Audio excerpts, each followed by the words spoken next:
തീറ്റപാത്രം ഒഴിഞ്ഞു. സംഭവം നമ്മൾ പുതിയ സംരംഭം തുടങ്ങിയത് കൂട് സെറ്റാക്കി പിന്നെ തീറ്റ വെച്ചു. അപ്പോൾ ഈ സാധനങ്ങൾക്ക് എന്താ പ്രശ്നം എന്ന് വെച്ച് കഴിഞ്ഞാൽ അതുകൊണ്ടോ നേരത്തെ രണ്ടെണ്ണത്തിൻ്റെ ഇടയിൽ കയറി കിടക്കുമായിരുന്നു കാട.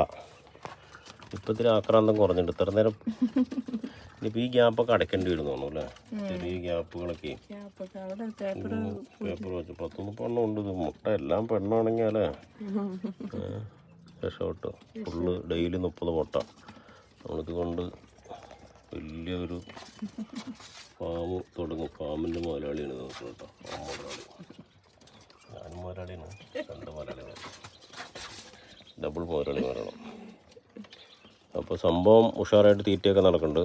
അപ്പോൾ നമ്മുടെ കൂട് സെറ്റപ്പൊക്കെ നോക്കിയിട്ട് പറയണം എങ്ങനെയുണ്ട്. നമ്മൾ ഇതിലാണെങ്കിൽ ഇപ്പോൾ വലിയ ഫാമാക്കാനുള്ള പരിപാടിയാണ്. ഇതിപ്പോൾ 30 എണ്ണത്തിൽ നിന്ന് നമ്മൾ തുടങ്ങി. ഇനി 300-3000 ആയിട്ടേ ഇതുകൾക്ക് തിന്ന ദൂരെ വേറെ ഒരു പണിയില്ല കേട്ടോ.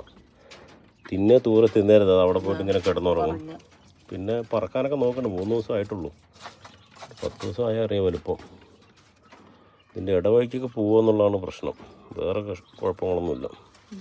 ഒരു കമ്പി ടെസ്റ്റിംഗ് ആണ്. ഓരോരോ പരിപാടികൾ ഇങ്ങനെ ചെയ്തുകൊണ്ടിരിക്കും. വെറുതെ ഇരിക്കില്ല കേട്ടോ ആശാന്മാർ.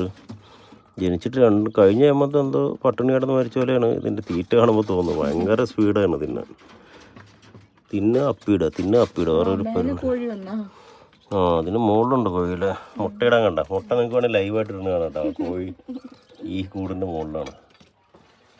സെറ്റാണ്. ഓക്കെ, അപ്പോൾ നമുക്ക് നോക്കാം കാട കൃഷി എങ്ങനെ വരുന്നുള്ളത്.